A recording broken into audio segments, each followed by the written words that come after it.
अंधेरी रात थी। आसमान पर गहरे बादल छाए हुए थे और शहर के बाजार सुनसान पड़े थे, मगर एक छोटी सी झोंपड़ी में एक चिराग जल रहा था जहां एक लोहार पूरी मेहनत से काम कर रहा था। पसीने में शराबूर, चेहरे पर अज़्म लिए वो अपनी भट्टी में दहकते लोहे पर ज़रबे लगा रहा था।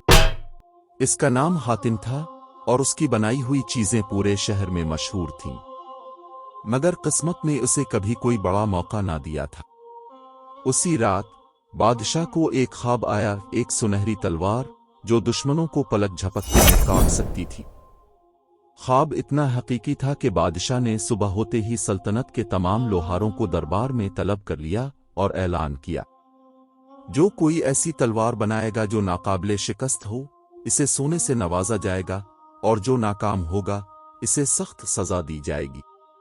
ये ऐलान सुनते ही दरबार में खामोशी छा गई। कई लोहारों ने पीछे हटना बेहतर समझा, मगर हातिम ने एक गहरी सांस ली और चैलेंज कबूल कर लिया। वो जानता था कि यह सिर्फ एक तलवार बनाने का मुकाबला नहीं, बल्कि इसकी किस्मत का फैसला था। बादशाह ने हातिम को जल्द अज जल्द तलवार बनाने का हुक्म दिया। वक्त बहुत कम था। हातिम ने अपने शागिर्द फरीद के साथ मिलकर तलवार बनाने का काम शुरू किया। फरीद एक होशियार और बासलाहियत नौजवान था जो हमेशा हातिम के साथ काम करता और उसके हुनर से सीखता था। हातिम ने अपनी भट्टी में सबसे बेहतरीन धात को पिघलाया, पुराने सहीफे पढ़े और कई दिनों तक बना रुके मेहनत करता रहा। आखिरकार इन दोनों ने 3 दिन की सख्त मशक्कत के बाद एक तलवार तैयार कर ली। अंधेरी रात में बादशाह के महल के दरवाजे पर जोर जोर से दस्तक हुई। महल के मुहाफिजों ने दरवाजा खोला तो देखा कि एक नौजवान सिपाही जख्मी हालत में खड़ा है। उसने हाँफते हुए कहा, बादशाह सलामत। दुश्मन की फौज हम पर हमला करने के लिए तैयार है, मगर इस बार वो एक नए हथियार के साथ आ रहे हैं। ये खबर सुनते ही बादशाह फिक्रमंद हो गया और फौरन हातिम, सल्तनत के सबसे माहिर लोहार को दरबार में तलब कर लिया।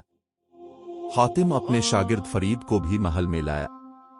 वो न सिर्फ एक हुनरमंद लोहार था बल्कि जंगी चालाकियों में भी माहिर था। बादशाह ने हातिम को बताया कि दुश्मन का सिपा सालार अफरासियाब इस बार एक नई जादुई तलवार के साथ आ रहा है जो किसी भी धात को पिघला सकती है। क्या इसकी बनाई ये तलवार जादुई तलवार का मुकाबला कर सकेंगे? इस पर हातिम ने जवाब दिया कि असल ताकत तलवार में नहीं बल्कि तलवार चलाने वाले के ईमान पर है। आपको खुद पर भरोसा करना होगा। हातिम ने अपनी तलवार पेश की जिसकी धार तेज बिजली की मानिंद थी। बादशाह ने तलवार को आजमाने के लिए एक भारी पत्थर पर वार किया और हैरत अंगेज तौर पर पत्थर 2 टुकड़ों में बट गया, मगर तलवार सलामत रही। बादशाह खुश हुआ और हातिम को इनाम देने का ऐलान किया, मगर असल इम्तिहान अभी बाकी था। जंग के लिए रवानगी का वक्त आया तो हातिम बीमार हो गया। ये देखकर इसका शागिर्द फरीद आगे बढ़ा और कि उस्ताद मोहतरम, आपकी बनाई हुई तलवार का इम्तिहान मैं खुद दूंगा। मुझे इजाजत दें कि मैं बादशाह के साथ जंग में जाऊं। हातिम पहले तो परेशान हुआ, मगर फिर उसने फरीद के कंधे पर हाथ रखकर कहा, बेटा, ये जंग सिर्फ ताकत से नहीं, अक्ल और ईमानदारी से जीती जाएगी। अपनी होशियारी का मुजाहिरा करना। बादशाह ने जंग की तैयारी का ऐलान किया और अपने सपासालार तैयार किए और जंग पर रवाना हो गए। जंग के मैदान में बादशाह ने फरीद को अपने साथ रखा क्योंकि तलवार के बारे में वो सबसे ज्यादा जानता था। फरीद ने बादशाह के साथ डटकर मुकाबला किया। जब अफरासियाब ने अपनी जादुई तलवार से हमला किया तो फरीद ने उस्ताद हातिम की सिखाई हुई चाल इस्तेमाल की। वो जानता था कि अफरासियाब की तलवार अगर किसी मखसूस जाविये से किसी और धात से टकराए तो उसकी जादुई ताकत खत्म हो जाएगी। जैसे ही अफरासियाब ने फरीद पर हमला किया, फरीद ने अपनी तलवार एक खास अंदाज में घुमाई जिससे जादुई तलवार की ताकत खत्म हो गई और वो मामूली लोहे की तरह टूट गई। बादशाह ने मौका देखकर आखिरी वार किया और यूं अफरासियाब को शिकस्त हो गई। जंग के बाद जब फरीद महल वापस आया तो हातिम ने इसे गिले से लगा लिया और फख्र से बादशाह से कहा, यह सिर्फ मेरा नहीं बल्कि मेरे शागिर्द फरीद का कारनामा है जिसने बहादुरी और अक्ल से सल्तनत को बचाया। بادشاہ نے فرید کو سلطنت کا شاہی محافظ مقرر کر دیا اور حاتم کو سلطنت کا سب سے معزز کاریگر بنا دیا۔ جیت کے بعد بھی بادشاہ کے چہرے پر فکر کے اثارے موجود تھے۔ رات کا سناٹا تھا، محل کی دیواروں پر مشعلیں جل رہی تھیں، مگر اندر کوہرام مچا ہوا تھا۔ بادشاہ کے خفیہ کمرے میں سلطنت کے چند چانے ہوئے مشیر اور سپہ سالار جمع تھے۔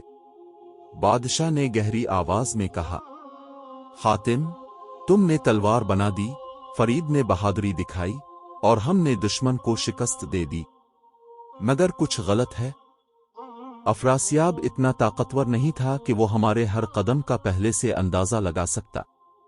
یہ سن کر حاتم اور فرید چونک گئے۔ بادشاہ نے اپنی نظریں دربار میں موجود سب پر ڈالیں اور سرگوشی میں کہا، یہ جنگ باہر کے دشمن سے نہیں بلکہ محل کے اندر چھپے کسی غدار سے ہارے جا سکتی تھی۔ ہمیں معلوم کرنا ہوگا کہ وہ کون ہے۔